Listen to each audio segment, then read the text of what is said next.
What clever questions do cops ask to catch people? Not really a question, but they'll casually mention going to get fingerprints or something in hopes that you'll say okay, fine. It was me. I know a guy who fooled everyone. He wrecked his car and then tried to claim his car was stolen and the thief crashed it. He made it believable. I believed him. All our friends believed him. The cop had doubts and mentioned that he'd dust the inside of his car for prints. The guy buckled and admitted. I later asked why. Because he was going to get my fingerprints. I replied, well, no crap. It's your car. Of course your fingerprints are there. The most common technique is just to ask the same questions over and over and record the answers. Typically you don't respond the same way every time, and eventually, if you're trying to hide something, cracks will appear in your story. Better just to shut up.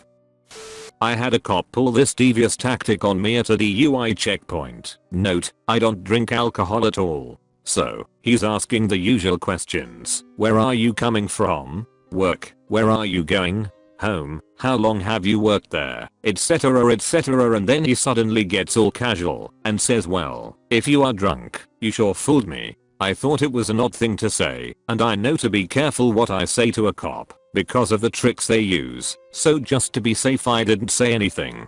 Just looked at him. He looks away for a second, says something else, I don't remember what exactly, and then goes right back and says the exact same line. Well, if you are drunk you sure fooled me. At that I knew something odd was going on. So I asked him if we were done and could I leave. At that he let me go. Later, after trying to figure out what that was all about, I realized if I had said anything to the affirmative, yes, or even nodded, it would be as if I said yes, I am fooling you, I am drunk. A pretty despicable way to get someone to unknowingly admit guilt to something they may not even be guilty of.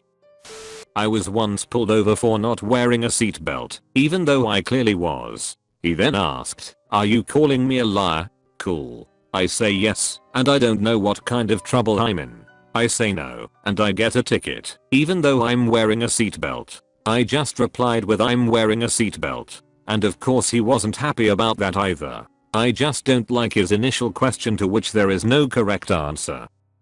You're not from around here, are you? Have heard of some rural cops using this on people, making up some BS local ordinance they violated, and then downplaying that into a different offense they didn't commit. Had one time where I was pulled over for making a legal right on red and had the officer pull me over and tell me he was going to mark it as a noise ordinance violation. He even explained it would save points on my license as it was a non-moving violation and I can just go pay that at the courthouse. Prosecuting attorney dismissed the charges when I showed up to contest them and explained what had happened. Here's one I see from smarter cops. Sniff sniff, I smell beer. Wait for a response. It's not a question, but it definitely puts the ball in your court to explain why this officer smells beer. While it's tempting to suggest that maybe the officer just burped, the correct response is to ask whether you are free to go. If not, it's time to say my lawyer told me never to answer any questions or consent to any searches. I was driving a remote 2-lane road, speed limit 60 or 65 miles per hour, going way over the speed limit. Came over a hill at the same time as a state trooper and he immediately hit his lights. I pulled over quickly and waited for him to turn around. He approached the car and asked if I knew how fast I was going. I said, honestly, I don't know. I wasn't paying attention. He said, I clocked you at 93 miles per hour. I replied with, I won't argue that I was speeding, but I know for a fact that this car doesn't go over 85 miles per hour. He smiled at me and said, alright, since you were honest with me, I'll be honest with you. I wasn't able to clock you with my radar, but I know you were speeding. Please slow down. Written warning received but no ticket. I saw a video of cop who pulled this old guy over for speeding, and the cop did the following trick. He tells the guy he clocked him going 90. It was a trick. The cop didn't know how fast the guy was going, but suspected him of speeding. He intentionally accused the guy of speeding an inflated number in order to trick the guy into responding by saying something like 90. No way. I was only going 75, which would be an admission of guilt. But That clever old guy just said that there was no way he was going 90 and left it at that. The officer even asked how fast he was going then, multiple times, and the guy instead just went on and on about not driving 90 miles per hour. The officer actually admitted later that he didn't clock him speeding and let him off with a warning. Do you mind if I search your vehicle? If you say yes, meaning that you do mind, the cop will say you just consented to a search. If you say no, then it means you don't mind and just consented to a search. You have to say I do not consent to a search.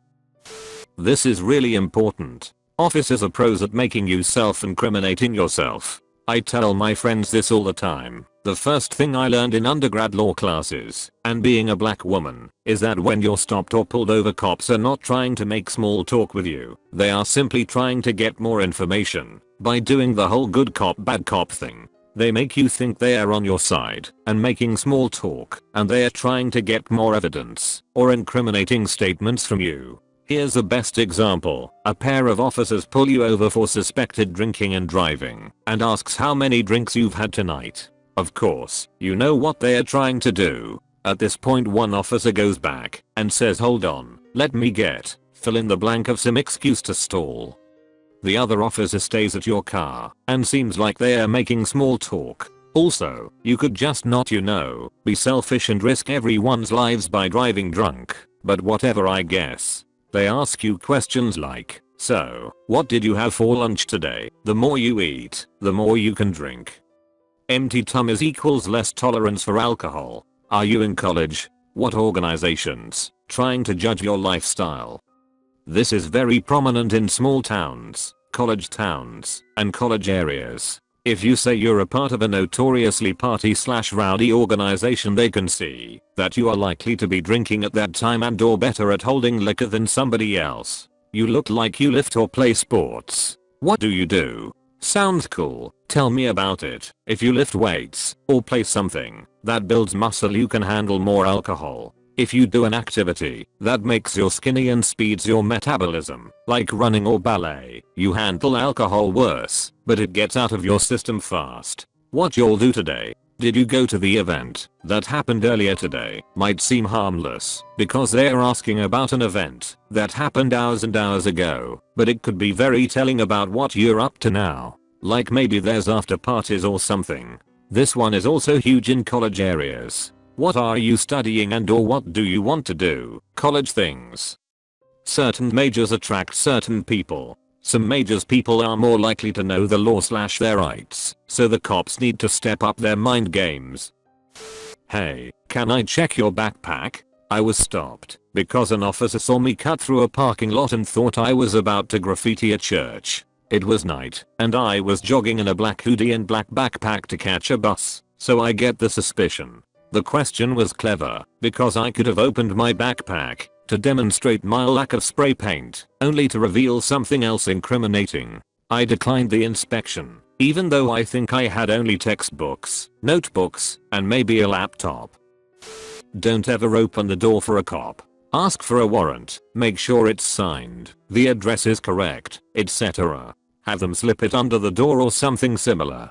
If you open the door, they will put their foot in the door, blocking it from being shut again. If you try to shut it, they will get you for assault on an officer. There's a video of a woman doing the exact thing and the cop shoved her with such force her ankle sustained a compound fracture. They had zero legal right being in the home whatsoever. But her leg isn't magically fixed just because they were wrong.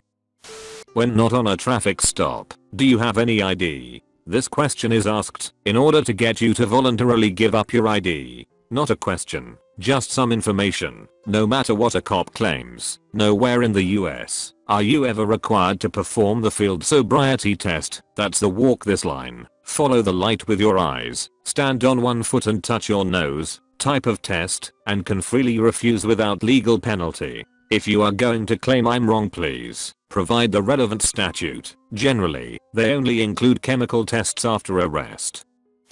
Husband and I were driving home and got pulled into a DUI checkpoint. He had about 2 beers in a few hours time span, so I'm sure would have been fine, but I was still a nervous wreck. I just kept looking down at my phone while the cop talked to him. At one point I heard the officer tell my husband to follow his pen, and I hear my husband go, "You mean your finger?" And the officer goes, "Yes, follow my pen with your eyes." And my husband responds again, "You mean follow your finger?" I'm sitting there looking down thinking, WTF, just do what the officer says and don't argue. Turns out he didn't have a pen, and it was his finger, and was probably just seeing what my husband would do. Thing is, my husband is also in law enforcement and totally figured the guy out, and I didn't have to give him shit for being a smartass to a cop.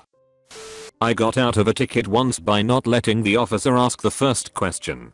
It was a 2-lane highway, and I was behind an SUV as we were going around a long curve. There was a rig in the other lane. The SUV paced the rig for all the way around the curve. When he finally got a little ahead, I gunned it and went around him because I knew there was a light coming up and I didn't want to get stuck behind both of them. As I zoomed by, he put on his lights. So he walks up to my car. I roll down my window, put my fingers to the bridge of my nose and wince and say, "That was a pretty stupid thing to do, wasn't it?" He laughed, made small talk for a couple minutes, just to try to draw out anything worse I might have been doing. I was just honest and friendly in my replies, without actually admitting to any wrongdoing. I hadn't really done anything that was a hard definition of illegal other than a very brief moment of speeding to get past him, which obviously he couldn't have clocked. He walked back to the car, checked my license, came back and said, "Okay, I think I've held you up long enough to punish you for this.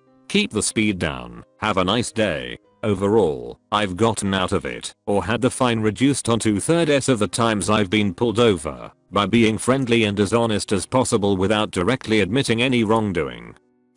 First time I got pulled over was for going 80 in a 60. I was 18. The cop asked me if I knew why I was pulled over, and I admitted I was speeding.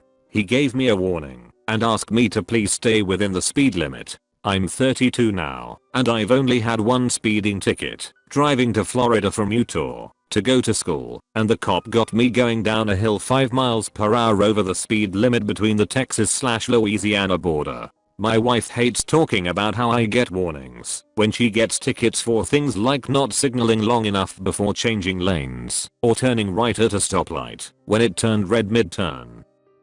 Not sure if this counts, or if it's still being practiced, but I used to see it quite often when on the road in Iowa. There will be a sign on the highway that says, "Drug search checkpoint ahead" or something of the like. It will be conveniently placed just before a rest stop exit. In the US, it is illegal to search without probable cause, so a drug search checkpoint would not be possible. However, if you were to say, pull over at the rest stop and try to dispose of your drugs because you think you are gonna get caught at the fictitious checkpoint, that is reasonable cause enough for the police who are waiting at the rest stop with dogs to collar you. I drove to go meet up with a friend of mine in a pretty wealthy downtown area one night to see a movie. We ended up toking up in her car before catching the movie. By the time the movie got out, it was pretty late and the downtown area had pretty much closed down. Well, by this time, I'm not as high, but maybe still a tad faded. I got confused about which freeway to take to go home, and of course an officer pulls me over. He asked me if I had been drinking that night, to which I replied no, which was true. He told me that my eyes and my trembly voice were telling him differently, so he has me take a breathalyzer test. I blow a 0, and he looked defeated af. I told him that I wasn't too familiar with the area and just got lost, so he just told me how to go home and to have a safe night. I guess it didn't occur to him that I smoked weed instead of drinking.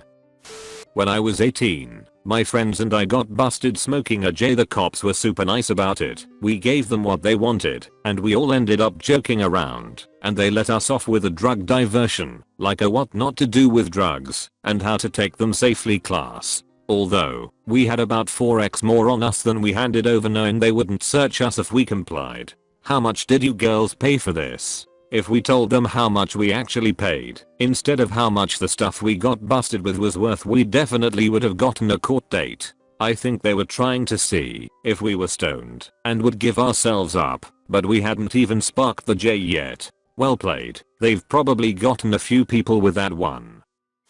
I was watching World's Wildest Police videos one time, and a cop had pulled over a guy that was acting really nervous. The cop then asked the guy if he had anything suspicious in the trunk, then rattled off, any guns, knives, drugs, dead bodies? He said the guy remained stoic the whole time. The guy then gave consent to search, and they found a ton of marijuana in the trunk that the guy was transporting. The show interviewed the cop and he said, in his experience, whenever he asks if they are hiding dead bodies in the trunk, most people will start laughing because of how preposterous of a question that is. He said the ones that are hiding something usually won't laugh. Like and subscribe for more Reddit videos.